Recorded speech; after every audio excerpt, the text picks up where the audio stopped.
Hey, welcome in. Welcome to the Arrowhead Addict podcast. We are here coming to you live. The Kansas City Chiefs are going to the Super Bowl. You only win a Super Bowl 2 times every 5 years, right? Oh! The warm-up act is over. Let's bring in Melissa Etheridge, massive Chiefs fan. Melissa, Super Bowl champion, 2-time Pro Bowler, and Trent Green. Trent Green, how you doing? Hey, what's going on, guys? and he picked it up! He picked it up! He's gonna score!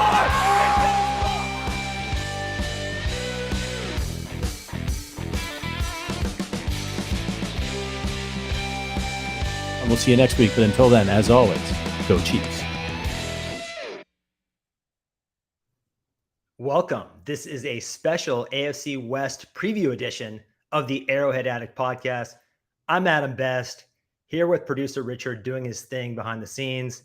Sterling is on vacay this week, so we switched it up and brought you Wacky Wednesday on Funky Friday. So we've got a packed show with a couple of great guests today. We're focusing on 2 looming threats out west. First, we'll take a look at the Broncos as they usher in the Sean Payton era. That should be a lot of fun. Then we'll analyze Justin Herbert and the latest round of Chargers hype. That happens every season. Will it actually materialize into something more than hype this year? We will find out. No Raiders. We need a whole hour to clean up that mess and unpack it. But before we get into all that fun stuff, I have an exciting offer to share. And take a deep breath, because even my best effort won't be half as fast as Sterling, but I'll try to do our advertising partners justice. Here we go. Chiefs fans, Caesars Sportsbook is kicking off the NFL season with a new bet. Bet $50, get $250 in bonus bets. For a limited time, new users can sign up with our code ARROWGET and redeem $250 in bonus bets after placing your first wager of $50 in any NFL game. Even if your first bet loses, you will receive one $50 bonus bet credit each week over the next 5 weeks. Pretty good deal there. Make sure to enter our code ARROWGET while signing up to have a bet on Caesars each week to start off the season. That's code ARROWGET. Do I need to say it 4 or 5 times to get it through? This offer is only available to new customers who are 21 plus and physically present in legal gambling states. Please remember to always gamble responsibly. Check the episode description for the full terms of the offer. You can also check out arrowheadaddict.com/bets by scanning the QR code on screen or by clicking the link in the description for even more betting offers. All right. With that out of the way, let's welcome our first guest. I hope I don't butcher this. Not the best with names. Lou Scataglia. That's perfect, Adam. You got it. Okay. You got it. Of Predominantly Orange. Yes, sir. Fansided's Denver Broncos site, one of the oldest sites in the network. A bright football mind who's here to help us figure out the next chapter of Denver Broncos football. Thanks for coming on the show. Adam, I feel really fortunate that you invited me on. I am very ready to hype up the Broncos for the 6th straight year. Let's do it. I'm ready too. So we have 6 questions for you. Let's crack open that 6-pack. The first question, Nathaniel Hackett was a bit of a laughingstock last year, unfortunately for you guys. But Sean Payton, on the other hand, brings some serious gravitas to Denver. Yep. How has that coaching change affected the players? So I think last year when Hackett came on, we were so excited because we finally got that young offensive mind that so much of the league was copying that we didn't really – a lot of the attention to detail stuff, if you will – we just kind of shrugged off like, oh my gosh, we have Nathaniel Hackett and Russell Wilson. Like, what could be better? With Sean Payton, you're getting more attention to detail. You're getting less of that pizzazz that Nathaniel Hackett brought. Now, seems like a great person, very upbeat guy, seems like a very kind man, but he's not an NFL coach, right? Sean Payton doesn't seem to care much for the pizzazzy stuff. So I think we have more attention to detail. I even think our practices are more intense. As far as I understand, last year there was a report that George Payton, our GM, had to tell Nathaniel Hackett, like, hey, you need to like practice more. Hackett also didn't play our starters in the preseason last year, which, we can debate that until we're blue in the face about playing starters in the preseason, but I think we could probably agree that it's a good idea, even to get Patrick Mahomes a couple series in the preseason. So we have starters playing in the preseason. We have intense practices. I think we have way more attention to detail. And we have someone in Sean Payton who has done this before. I think even before coming to Denver, he's probably already a Hall of Fame head coach, probably next to Andy Reid as two of the best offensive minds of this generation. And this is his, 16th training camp, 16th year as being a head coach.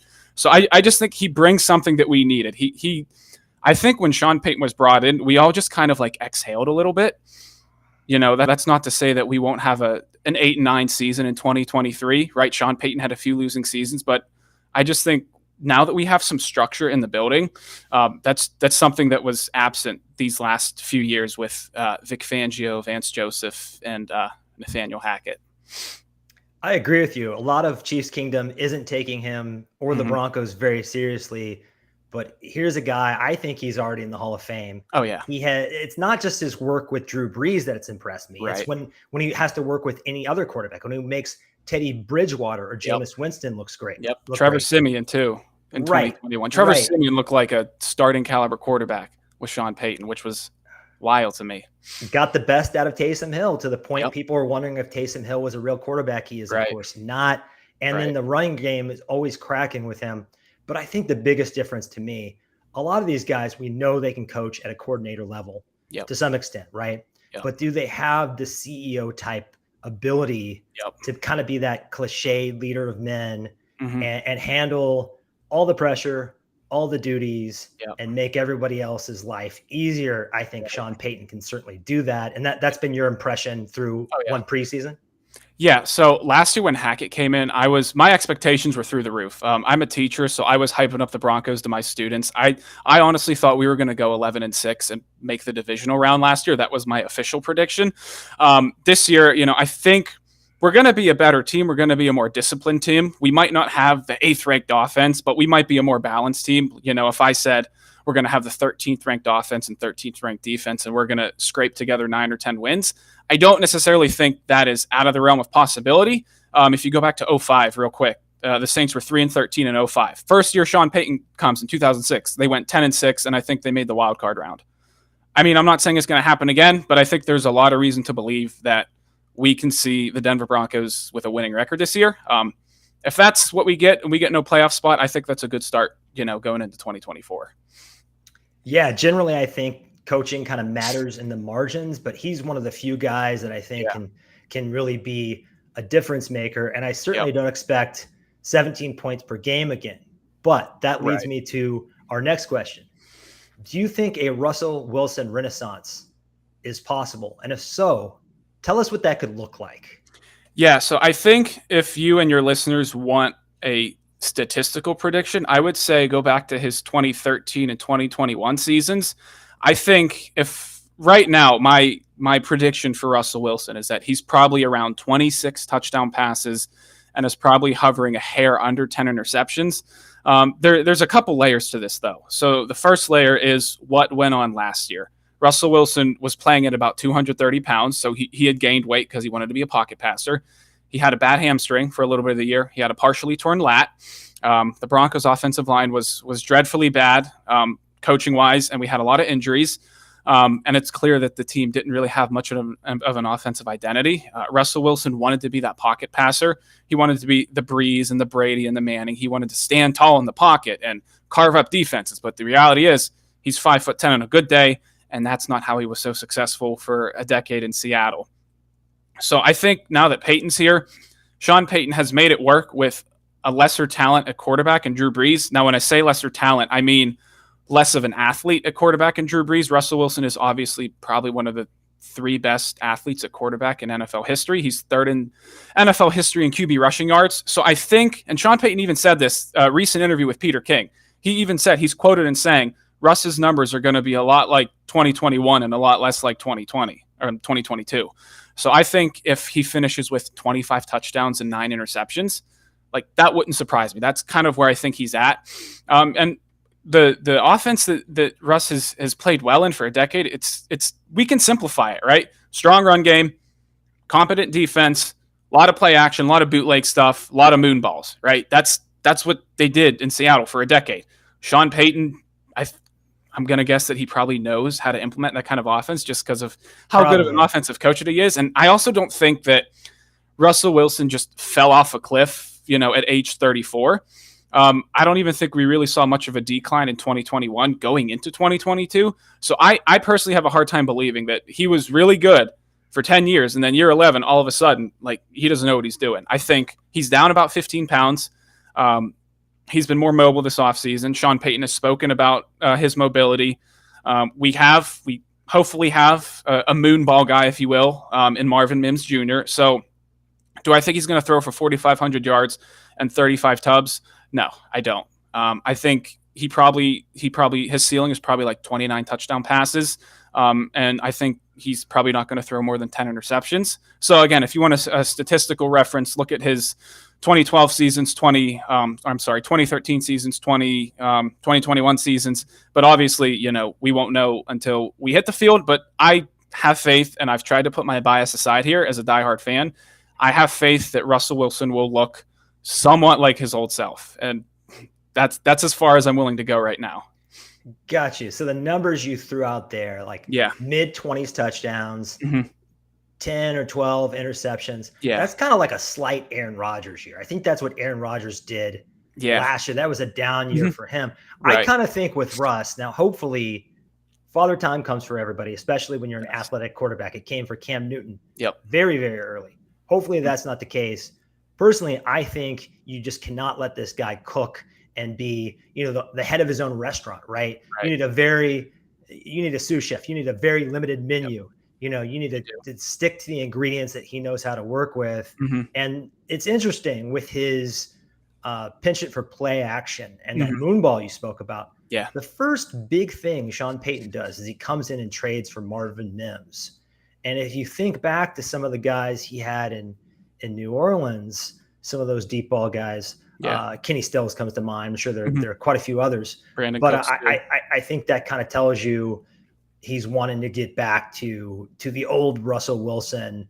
And I think the fact that gravitas we spoke about that Sean Payton has, someone kind of needs to put Russell in check a little bit, right? Because I think Russell's ego, he wants to be Tom Brady, right? And he's just not. There's nothing wrong with being Russell Wilson. Right. You're right. Yeah. I mean, he has just about like 5,000 rushing yards. Like, that's who he is. He runs the ball. He can move with his legs. He's stellar at play action. That's just who he is, and that's perfectly fine.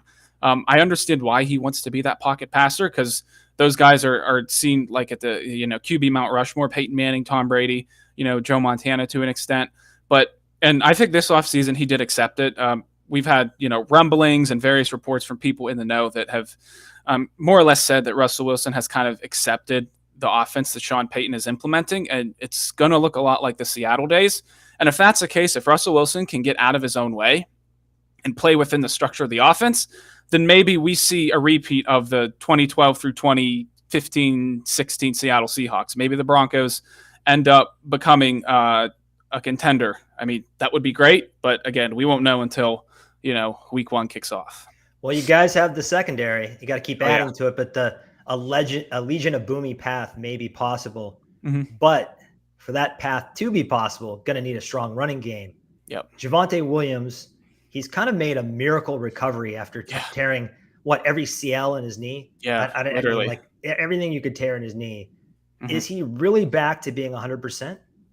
Yeah, so I believe our GM, George Payton, and Sean Payton have both said that Javonte is 100%. Benjamin Albright, some of you guys might know, he's well connected to the organization. He has even said that there are people within the organization that are like genuinely surprised at this miraculous recovery. He tore up his knee in October, and it's September 1st. So we're talking about 11 months, right? 10, 11 months. Now, that does seem normal for ACL injuries, but when you consider all the other damage that he didn't have any nerve damage. I think that was originally reported. As far as I know, it was all just ligament tears, but still. His recovery to J.K. Dobbins, for instance. Right. J.K. Dobbins was limping halfway through the season last year. Mm-hmm. And Javonte. So maybe Javonte's just different. Like maybe he is. Running back is a very tough position. They take a lot of wear and tear, but Javonte Williams is also a former linebacker. So maybe just his DNA, maybe genetically, he's a bit of an alien. I mean, I think it's great. I really wanted the Broncos to sign Dalvin Cook, even if Javonte Williams was totally healthy. And I still want the Broncos to trade for Jonathan Taylor, even if Javonte Williams is healthy. With that said, a healthy Javonte Williams is scary because we've seen how well he can break tackles. We've seen him literally carry other NFL players on his back, gaining 20 yards. So I think a lot is on Javonte Williams this year. If he's not, let's just say that he's just not his old self, then I think this entire offense is going to struggle because we're going to be a run-first offense. And I don't trust Samaje Perine to take a full workload because that's not who he is. But people in the organization have indicated that he is 100%, and I will take their word for it. Yeah, I'm in agreement with you there. I think Samaje Perine's a fine role player, kind of that third down breather back who you can trust to protect your quarterback and be a heads up player in a pinch. But you don't want to give him a bell cow type role. I have a lot of respect for Javonte Williams. He's an angry run guy with like that Wolverine recovery and toughness. We have one of our own of those in Kansas City and Isaiah Pacheco. Maybe not on the level tough talent-wise of Javonte Williams, but you have to appreciate a hard-nosed, kind of old-school Earl Campbell type runner. You know what I mean? Let's talk about another star guy I'm super impressed with, Patrick Surtain. He's already a superstar corner. Yep. Do you think a possible range of outcomes for him is to become the top shutdown corner in the entire league, like a Revis or Ramsey type player? Yeah, I mean, I think even in his rookie year, he was arguably top 10. Obviously, the Broncos kind of stunk it up in 2021, so he didn't get a lot of attention. In 2022, he did take a step forward. He's first team All-Pro, Pro Bowler at 22 years old. I do think Sauce Gardner, because he's also seen at the same tier already, I do think he gets a little bit of a New York bump just because it's East Coast and it's New York. I do. Plus, his name is Sauce. He's got the swag and he has that chain on. Obviously, I think Surtain is a lot better, but I think Surtain already has the makeup to be a shutdown corner, and I would argue he already is. He was stellar in 2022. I think if you pull up who he was lined up against, I mean, there were some games that he was allowing 1, maybe 2 receptions. So I think he is a shutdown corner already. Can he get better? Probably. I mean, he was a first-team All-Pro and Pro Bowler. There's not much more he can do besides win Defensive Player of the Year, which cornerbacks winning that award at this point probably won't happen just because we love watching edge rushers sack the quarterback. It's a sack contest, right? That's why I feel like Chris Jones might not be able to win. Yeah, it really is just a sack Chris Jones is very, very talented, maybe the best interior defensive lineman in the NFL. But Surtain's, he's entering his 3rd season. He's only 23 years old. I mean, honestly, he really has nowhere to go but up. And even if he stays at his 2022 level the rest of his career, he's still going to be, a top 3 cornerback every year until that inevitable decline. So I think he is probably in a tier of his own, probably slightly above Sauce Gardner. Jeremy Fowler of ESPN, he did that yearly poll where he polls all the coaches and executives to rank the top 10 players at each position. And Surtain came in at number 1 at quarterback. So when you consider that NFL executives and coaches think that highly of Patrick Surtain as a 23-year-old third-year player, think about what he can do in 2023 and in the following year. So I think the Broncos are in good hands. Maybe this is the modern-day Richard Sherman or Darrelle Revis. I think that would be awesome because that would make the defense really good for a long time. But yeah, I mean, I think he's already, a shutdown cornerback. I understand that. Sauce, I think, is phenomenal. He's got a little bit of that Dion in him, but we've seen him do it 1 year, right? Right. We've seen Patrick do it 2 years in a row. And I think his game really isn't predicated on speed and athleticism. It should age well. He's got that nice family pedigree. Yeah, his coverage skills are just his technique. Everything is just about perfect. He doesn't need to be super fast, but it helps that he's fast and big. But like you were just about to say, I mean, everything else is pretty much pristine. So he doesn't need to rely on being a pure athlete, to shut down receivers. He's one of the reasons I want our receivers to grow up fast. Yeah. Now, Yeah, no kidding. We've talked about the players everybody knows. Mhm. Let's look at a player maybe fans don't know as well. Yeah. Give me one X factor from the Broncos roster that opposing fans might be sleeping on. So I came up with 3, but I think number 1 for me is probably our second round pick, Marvin Mims. So he profiles really closely to Brandon Cooks, and I've seen that NFL comp. Sean Payton drafted Brandon Cooks out of Oklahoma State back in 2014, I think it was, and he had, I think, 3 really good years in New Orleans before he was traded 75 times. So the thing with Marvin Mims is that if Tim Patrick and KJ Hamler were here and healthy, Marvin Mims would probably be the 4th-ish option in the passing game. Jerry Jeudy might miss a couple games. Sutton's fine. Tim Patrick's out for the year. KJ Hamler's, I don't know what the deal with him is. I know he has a heart condition that I hope he gets help with, but I'm not sure the Broncos are urgently trying to sign him back to the roster. So I think that's more or less forced Marvin Mims into the lineup. And I think with his speed and with his athletic profile, I think he's someone who is going to be forced to have a big role. And I alluded to Russ's moonballs a few minutes ago. I think if you're looking for Russ's moonball guy, I think Marvin Mims profiles to be that. Maybe he's, a Tyler Lockett. Yeah, maybe that would be great. I think Tyler Lockett is criminally underrated. So Marvin Mims is probably my guy on offense. 2 quick ones on defense would be our 2 young edge rushers, Nick Benito, Jonathan Cooper. They're in their 2nd and 3rd year respectively. They both had stellar camps.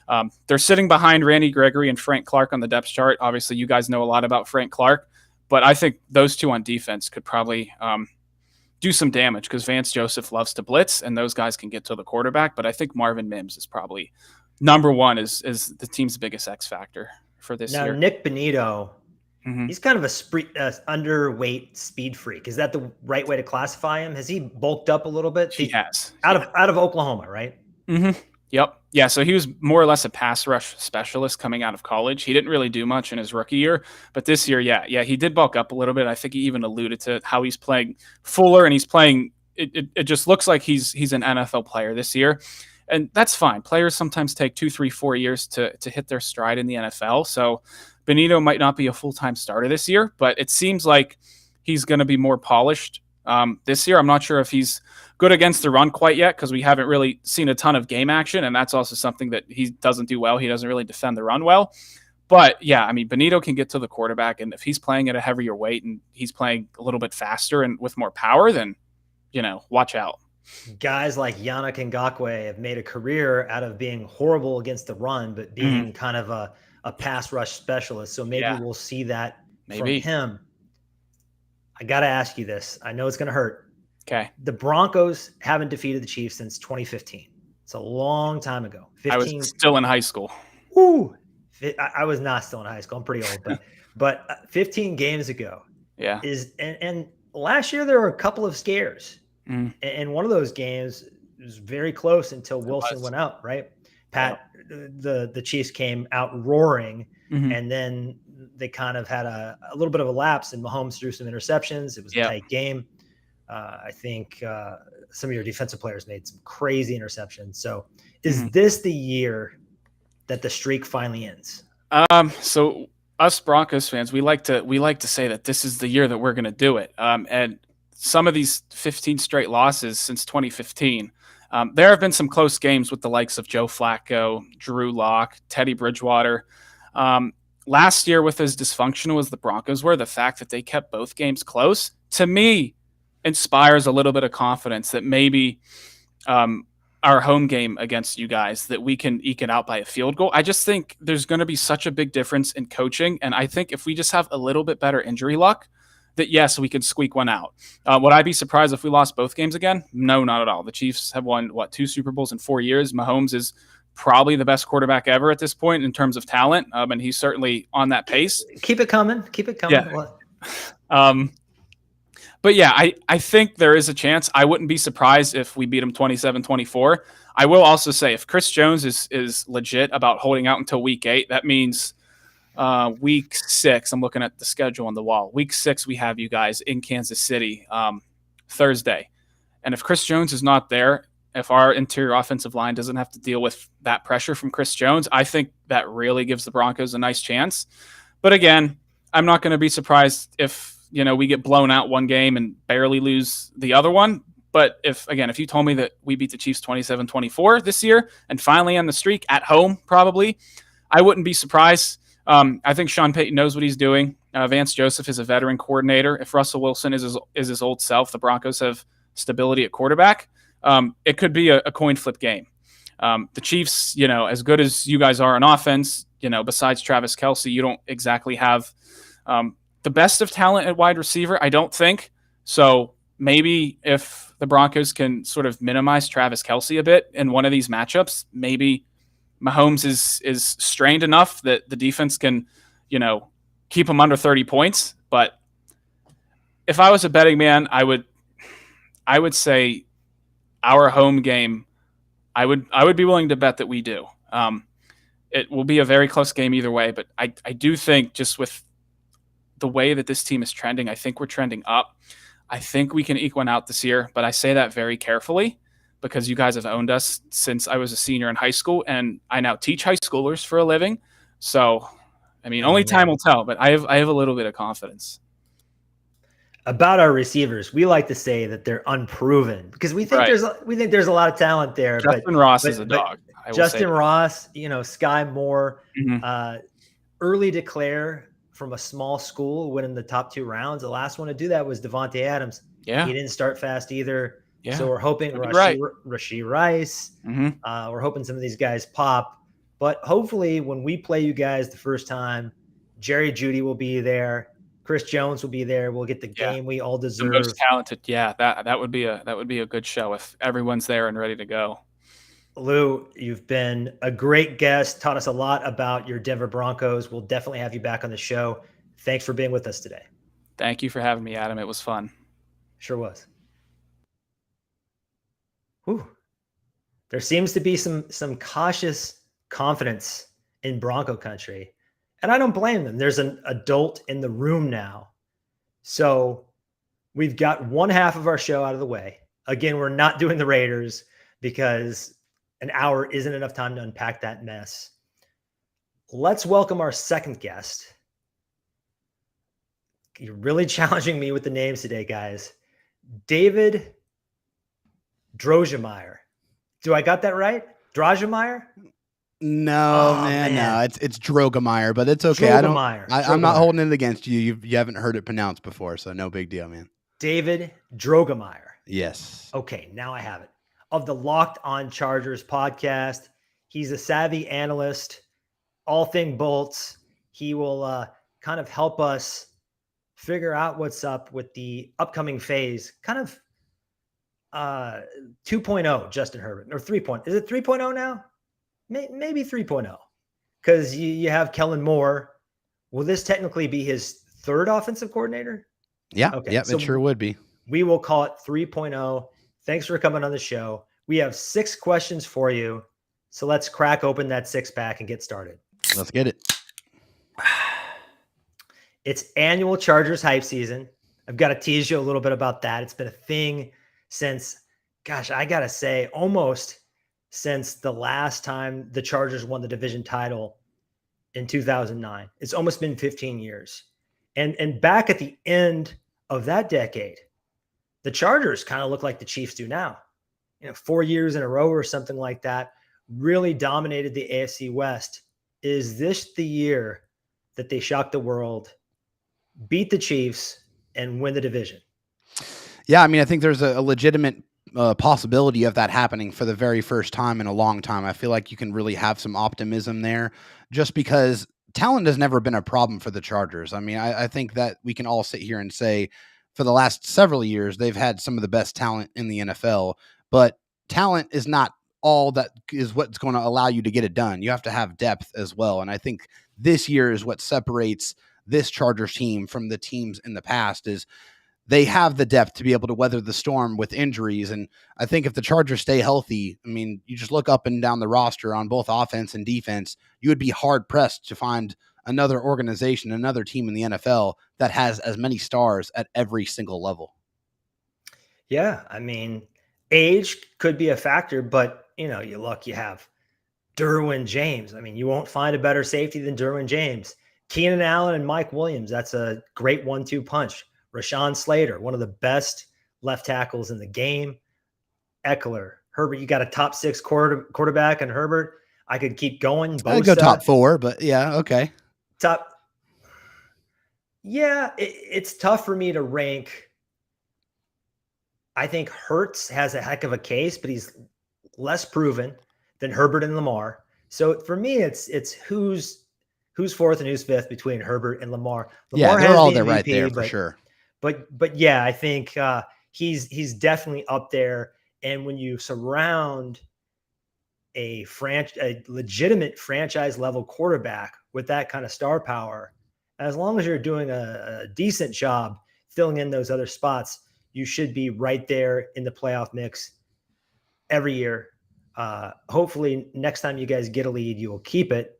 I still can't figure out what happened there. I actually turned the game off at halftime. What's your kind of opinion of what transpired during that kind of shocking playoff loss to the Jags? Yeah, I mean, I think in that game, you saw a lot of turnovers by the Chargers defense in the first half. I mean, Asante Samuel Jr. had 3 picks by himself, but they had 4 altogether. And so there was a lot of short fields that was created for the offense. And so the offense didn't really have to do very much to be able to punch it into the end zone. And so in the second half, when they had that lead, there's only a couple things you really had to do. You get a couple of first downs, it's over. We're not having this conversation right now. If you get a couple of stops, same thing. We're not having this conversation. The defense couldn't stop anybody in the second half, and the Chargers could not run the ball when everyone in the world knew that they had to. And I think that's the difference. That's the reason why the Chargers were not able to close that one out. Obviously, that one stings, and it still stings. I think if you talk to people in the Chargers organization, you talk to the players, the coaches, none of them have forgot that. They've allowed that to really burn an inferno inside them to make sure that that never happens again. And the previous offensive coordinator, Joe Lombardi, has been scapegoated a little bit, probably rightfully so. Do you think a lot of that falls on his shoulders? I think there's definitely a portion of it that falls on his shoulders. To put all of it on his shoulders, I would say would be a little facetious, because it wasn't just Joe Lombardi, but he did have a hand in kind of limiting Justin Herbert and not allowing him to really throw the ball down the field, because Justin Herbert is one of the strongest arms in the NFL. There's really not a throw that he can't make. I mean, he can throw it on the run. He can throw it, back shoulder, anywhere on the field. There's really nowhere he can't access. So I feel like that was not a part of the game plan as much as it should have been, especially when you have receivers like Keenan Allen and Mike Williams. Now, obviously, they were dealing with some injuries at certain points last year, but it just doesn't really matter to me. I just feel like from an X's and O's standpoint, they just didn't call those type of plays. So I feel like coming in here with a new offensive coordinator, one who has a proven track record of success, is going to be able to change things a little bit and kind of unlock what Justin Herbert is capable of, because having him at about 6 yards, air yards is a absolute travesty, and that should never happen again. This is a good transition. I'm a huge nerd, super into comic books. I don't know if you're into that stuff, superheroes. Sure. But in Guardians of the Galaxy, the latest one, the third installment, there's a character called Cosmo the Space Dog, and she spends the entire movie trying to get other characters to tell her she's a good dog.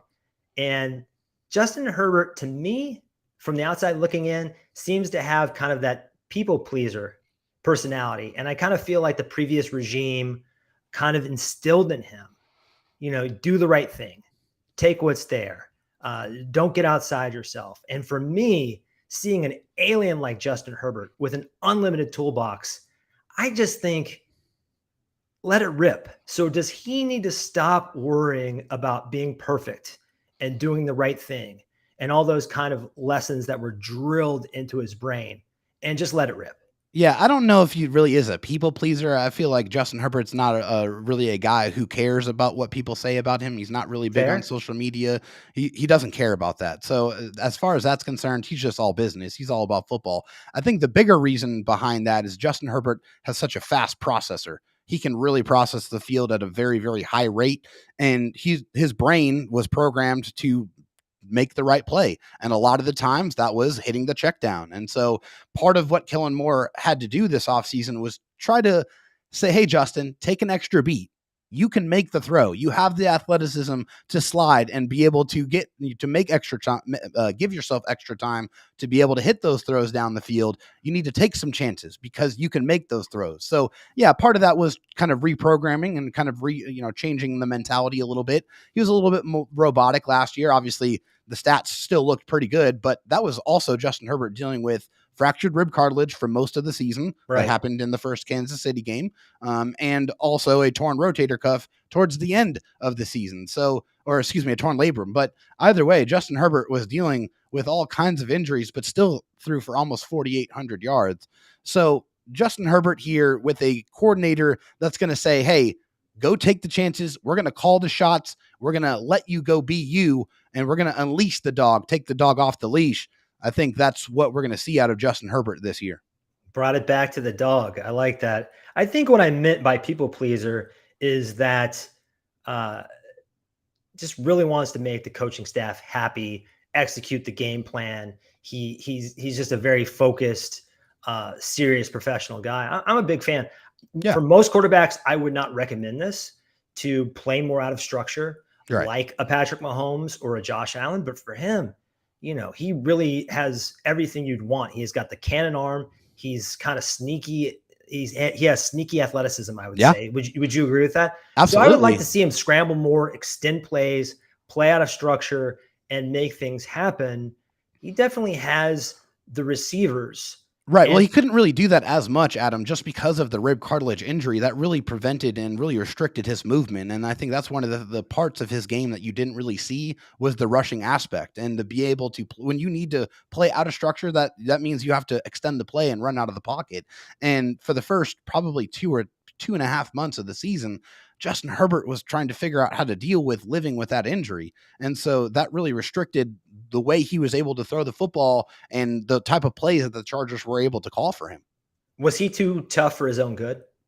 I mean, I don't think so. But I mean, you ask that question to any football player, they're going to say, hey, can you go? Of course, the answer is, yeah, I can go. And that's just what it is. But he had to get those injection shots for the first month or probably month and a half to be able to suit up and go play. But injection shots and Chargers fans, it's kind of a touchy subject there, huh? Sure. But I mean, it's part of every single NFL locker room. Everybody deals with injuries and trust me, they all get those shots. But obviously one of those didn't do very well, according to our former quarterback, but that turned into Justin Herbert almost beating the Super Bowl champion Kansas City Chiefs in his first NFL game. I mean, think about that. You are a rookie. Mm-hmm. You have no expectation of playing that game. You expect to just hold a clipboard. Yeah. And 15 minutes before game time, something like that, you get told that you are playing in your first game, starting your first game against none other than Patrick Mahomes and Andy Reid. And this dude just comes out and slings it. No pressure, no choking. He goes toe to toe with the best player in the league. And he just really hasn't looked back since. But can he take it to the next level? And your new offensive coordinator, Kellen Moore, he was brought in to do that. And I still can't believe that Dallas let Kellen Moore go, that mutual parting of the ways, or I kind of think it might've been a firing, an ill-advised firing, right? I mean, that's all coach speak. Like, I mean, come on now. Let's just call it how it is. You guys had a difference of opinion and philosophy and how you want to run the offense. And you wanted to do a certain way, which was you wanted to run the football a little bit more. And Kellen Moore wanted to light up the scoreboard and run it up. And that just was a clash in philosophy. I happen to agree with Kellen Moore's philosophy much more. Yeah. And I think that's the league does too. That's why he lasted about 12 minutes on the open market. I mean, it was literally not even a day later that the Chargers scooped him up. But can he finally kind of get the running game going and unlock some of those deep shots we talked about? Because I think that combination has been a missing element in the Chargers offensive attack. That's 100% correct. Yeah. I mean, I think you look at the rushing numbers and the touchdown numbers look fantastic. I mean, Austin Eckler led the entire world in touchdowns, not only last season, but the season before that. But when you look at the game-to-game efficiency numbers, they were not there. The Chargers were one of the worst teams in the league rushing yards per game. And just, that's a simple fact. But, and a lot of the people that have talked about why that didn't go well, the offensive linemen, the running backs, they said that they didn't really have a staple of plays that they could use, that they could rely on, that they could go out there and really have and create an identity around. And that's one of the first things that Kellen Moore wants to bring in is that, hey, these are going to be our bread and butter plays. These are going to be the guys, these are going to be the plays that we trust in, that we believe in, that we can go out there and we can execute. And it's all about marrying the run and the pass. You got to be able to make it look the same, because that's when you do your play action work and it becomes extremely effective. And so I think the whole thing about the running game is the Chargers need to be able to run the ball when the other team knows that they're going to run the ball and still be successful. I think that's what Kellen Moore is going to be able to bring to the table. And that is going to definitely open up the deep shots for Justin Herbert to hit Keenan Allen and Mike Williams and Quentin Johnston and Gerald Everett over the middle. Side question. Are you a little bit worried at all about running back depth behind Austin Eckler? We all know Austin Eckler is all world. I really admire the guy a lot. Great guy, hell of a player, amazing story from where he started. Yeah. But you don't want to give him 25 touches a game. No, So definitely not. What about the guys behind him, the Joshua Kellys and whatnot? Yeah, Joshua Kelly, for to his credit, last year, he really transformed his body and really rededicated himself, and that paid immediate dividends. I mean, he was a guy that was running around 3 yards a carry to, over around 4.5 last season. And so he was much more effective. You really saw the burst, you saw the vision, you saw the ability to really be a guy that the Chargers could trust to be able to give some carries to. And also another guy that you're going to see this year is Isaiah Spiller, who was the Chargers' 4th round draft pick of last season. He didn't really get a chance to get on the field because he was dealing with injuries. Also didn't really pick up the offense as quickly. And hey, he was really young. He was a 20-year-old.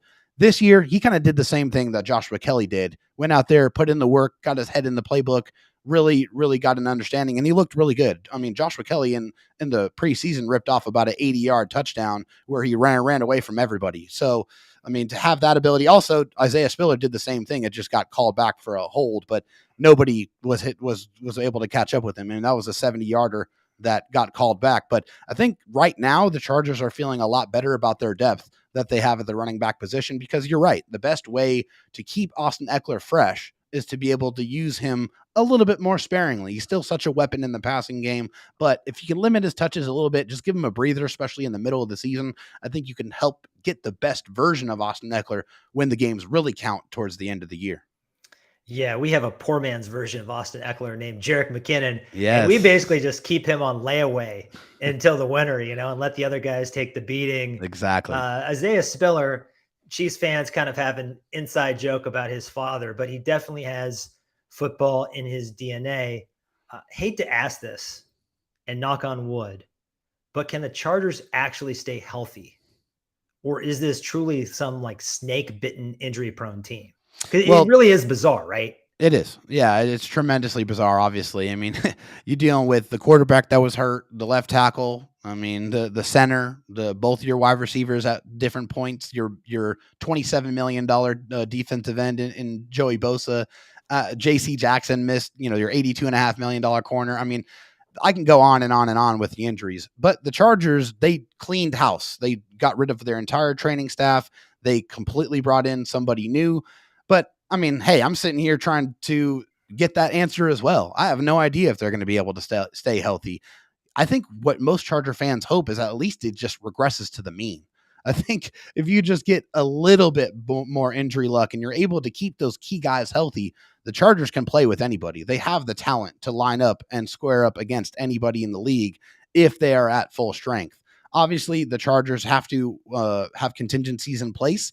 And so I feel like in the draft, they were very calculated in their approach, bringing in guys to be able to support that and be able to provide that type of depth. Are you worried about the wide receiver room, or do you think Quentin Johnston was brought in specifically because of the age and kind of injuries Mike Williams and even Keenan Allen were dealing with last year? I think Keenan Allen has been pretty durable after an unlucky first 2 years. Is that how you would classify him? But yeah, Yeah, so for Keenan, I think, dealing with the hamstring injury, dealing with the setback, when he got back though, and you look at his per game stats from week 11 to week 18, he was one of the most dominant receivers in the NFL. So Keenan Allen's still very, very productive, and I think this year he's looked incredible in camp. Like, he's been absolutely renewed. This offense looks like it's going to be one where he's not going to just be your third down king. And he's going to be a guy that you go to on first down, go to on second down, because he can do it. He's that he is that good. And I think he's really just been restricted to that third down role a little bit more than he should have. And that's kind of taken the playmaking ability away from him. But what Quentin Johnston's going to bring in here and do is he's going to be able to light things up on the underneath. I think they're going to set him up with a lot of run and catch, a lot of yards after catch opportunities, because that's what he does. If you look at what he did in college football, he forced 40 missed tackles throughout his 3 years at TCU, which was more than anybody in college football at that time. So he turns into a running back when he gets the ball in his hands. So you're going to be able to send Keenan and Mike deep and allow Quentin Johnston to be that target and to be that threat that you're going to have to bring down underneath. Yeah, two thoughts here on the Quentin Johnston selection. I think the Chargers kind of saw what's happening with the Chiefs. The Chiefs had more yak than any team in the last 15 years last year. Yeah. The Eagles, the 49ers, like 3 of the 4 top teams that were left standing at the end were the leaders in yak. Yeah. So you have that. And then with Kellen Moore, last year, CeeDee Lamb had more yards out of the slot than any player in the NFL. Yeah. And the fantasy football enthusiast, that excites me about Keenan Allen, but the Chiefs fan is terrified because I think he's going to have a banner year. I think I heard that if you take Cooper Kupp up until the point he got injured and then add it to Keenan Allen, who came back at about the same time, you would have had the wide receiver 1 in fantasy. So maybe because of when it happened, and I know he had a big week in week 18, I think people forget about how good Keenan Allen was last year. Yeah, I mean, Keenan Allen was great, but I mean, it's just because it was overshadowed by the hamstring injury. I mean, he missed 9 weeks.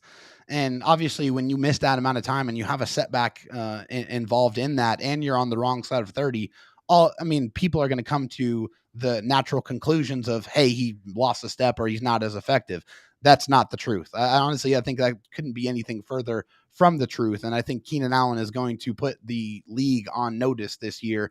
And the thing is about Kellen Moore, another thing that he's going to do is he's not going to just restrict Keenan Allen to the slot. He's going to put him outside. He's going to move Mike Williams into the slot. He's going to look for those matchups where you have 3 wide receivers that are 6'3" or taller. Mike Williams, Keenan Allen, Quentin Johnston, they are going to look for those matchups. They're going to exploit those matchups, and they're going to move those wide receivers around so you can't key in on where they're at, and it's going to make you have to identify them. Yeah, I hope our corners are ready. I think they will be, but that is a pretty tall task. Tell me this. Who is one X factor from the Chargers roster that opposing fans might be sleeping on? You can give me a couple. Our last guest gave us 3, and I think this is very informative for us to learn about guys that have been popping in Chargers camp that we might not know about yet here in the Midwest. Sure. Yeah, I'll start on offense for the Chargers. I think one person who is going to really benefit from the Chargers going deep and really stretching the field is tight end Gerald Everett. Tight end Gerald Everett is going to eat over the middle of the football field. He's also a guy who's been a yak type of monster throughout his career and a guy who's gotten better year over year over year. And with Justin Herbert, I think he is really in tune and in line for a very big season, really attacking the middle and the underneath part of the field. And then on defense, a guy I'm going to be watching out for is Kenneth Murray. Kenneth Murray is the former first-round pick of the Chargers who, by all accounts, has underperformed throughout his first 3 or 4 years in the league, and the Chargers did not pick up his 5th-year option. But the Chargers did bring in Eric Kendricks, who's a former All-Pro linebacker who is a commander in the middle of the defense. He's a guy who can really make sure that people are lined up. He's a strong communicator, has played a lot of football, understands things, and I think he's going to be the guy that's going to help unlock the best version of Kenneth Murray. And Kenneth Murray, to his credit, also has looked a lot better. He's said that he understands the defense now. He can go out there and play fast. The physicality of his game has always been there. He's a sideline to sideline guy. He can rush. He can, he can be a presence, but he was never really there mentally. He was always a step slow. I think that part of the game has been solved. So I think Kenneth Murray is going to be a guy you should absolutely look out for in the middle of the Chargers defense. I think he's going to be a big year for him. And I think Eric Kendricks is a big part of that. Well, the reason you have Eric Kendricks is because Drew Tranquill went over to behind enemy lines. We're very happy to have him because I think we had some issues with our linebacking core in the passing side of defense. Yeah. And I know he leaves a little bit to be desired as a run stopper, but I think in terms of coverage, he's a pretty lights out player. Now with Gerald Everett, he and Justin Herbert really got into a rhythm late last year, correct? Yeah. Yeah, towards the end of the season, they were really, especially in that playoff game. Obviously, it's easy to forget because of how it ended, but Gerald Everett went crazy in that game. I mean, he had over 100 yards receiving, and he was one of the main targets of Justin Herbert. I think he got so gassed or something that Herbert threw a pick. Am I remembering this right? Yeah. Of course, you got to throw those little shots in there. But it was against the Chiefs. Honestly, I think that was really more a situation to where they should have took a timeout and really kind of got their bearings and then executed a play. But yeah, that did happen, and that really wasn't on Justin Herbert. That was really more on Gerald Everett. But obviously, hey, we go through these situations, you live and learn, and I guarantee you he's not going to make that mistake again.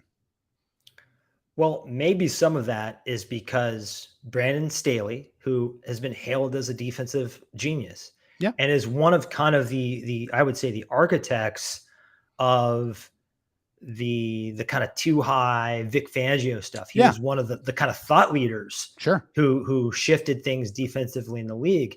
And it's kind of ironic that his own quarterback has seen some of that. But do you think that it's been hard for him to juggle those vast defensive responsibilities and kind of the CEO type duties that maybe lead to, I should have called the timeout there? We've seen this with Andy Reid in his past.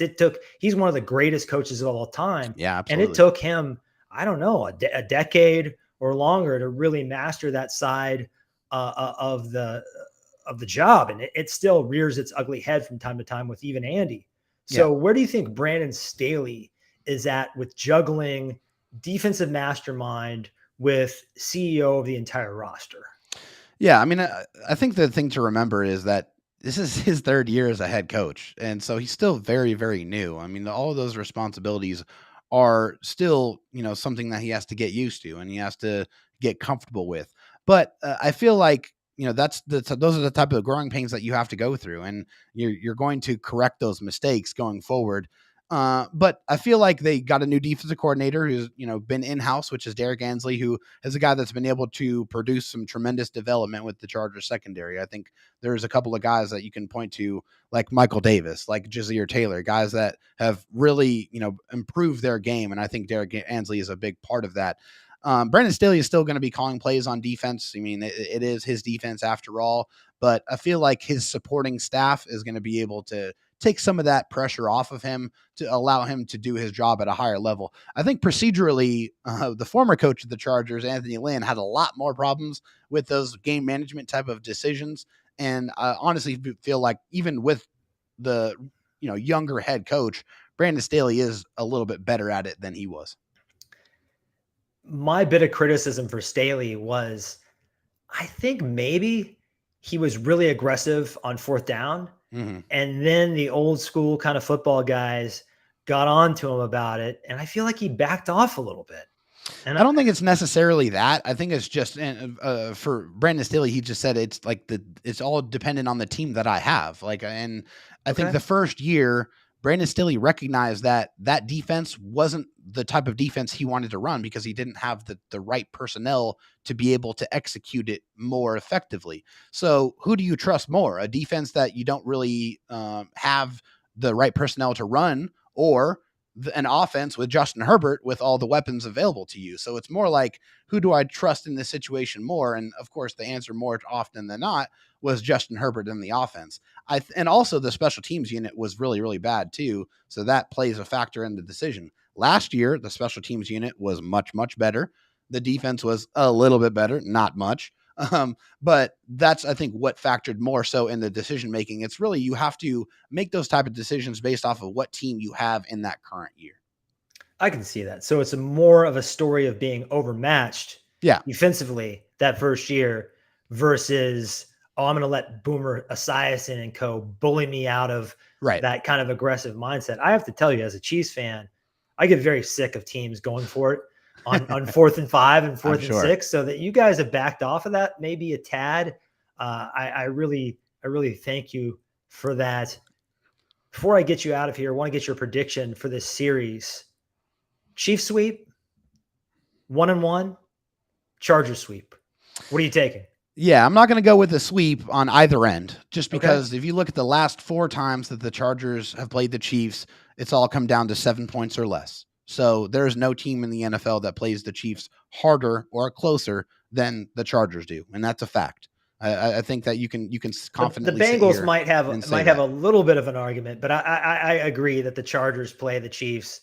I mean, going back, Phil Rivers, and you guys have always kind of been a thorn in our side. I remember the Mike Williams kind of walk-off game. Yeah. And really these games were a couple of Travis Kelce walk-offs away from maybe different outcomes or the Jalen Watson pick six, a few game-changing moments. Yeah. One play here or there. So you're going basically home road split for the Chargers. Yeah, I think that's what's going to happen. But I'm not going to go home road split. I think the Chargers are going to go win in Arrowhead. I think they're going to take that win. That's juicy. They're going to lose the game at SoFi. But I honestly can see it going either way. I mean, between these two teams, Kansas City is very well coached. They have a Hall of Fame coach. They have the best player in the planet with Patrick Mahomes. Chris Jones, I think, is something that all Chiefs fans are worried about. And Charger fans are sitting there like, well, he's going to probably miss out that first game, which is fantastic for us. Obviously, he's a tremendous difference maker. But who else is going to be coming after the passer besides him? I think that really takes a large portion of the stress away of attacking the Chiefs defense. And if he's not there, I think the Chargers should take full advantage of that opportunity. You're not wrong. He was the most doubled player in the NFL last season. So, and I believe the last time the Chargers beat the Chiefs, it was in Arrowhead a couple years ago. Correct. During that kind of ugly 3-4 stretch the Chiefs had off that Super Bowl hangover. David, you've been an awesome guest. Thank you so much for coming on the show. We'll definitely have you back. Good luck to the Chargers this season. Hey, I appreciate it, Adam. Thanks for the invite. Take care, guys. Absolutely, man. Take care. Woo.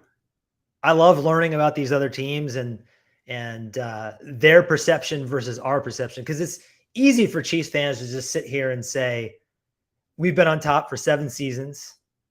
We've dominated the Broncos thoroughly. The Chargers, we hear this hype story every preseason. It never manifests. So it's easy to kind of get a little high on our horse or rest on our laurels and kind of, we've heard this before. But I do think there are legitimate reasons for optimism, both in LA and the Rocky Mountains. Justin Herbert, no doubt about it, top 6 quarterback in the NFL, top 6 young quarterback. He will be that for a long time. And then Sean Payton, really outside of maybe our own Andy Reid, of course, but also Kyle Shanahan, a few others. He's one of the brightest offensive minds in the game. So I think they are going to be a bigger challenge this year, and maybe just by the Chargers staying a little bit healthier, they will have a better year. But that does it for today's show. Big props to the chat. As always, we appreciate you guys. Before you roll out, do us a favor by liking this video and subscribing to the Arrowhead Addict channel if you haven't already here on YouTube. And if you're an audio listener on Apple Podcast, please consider giving us a 5-star rating. That really helps us reach more fans. Big help if you could do that. We will be back next Wednesday at 4:30 p.m. Me and Sterling, regular Wacky Wednesday. That's Central Time right here on the Arrowhead Addict YouTube channel. But until then, go Chiefs.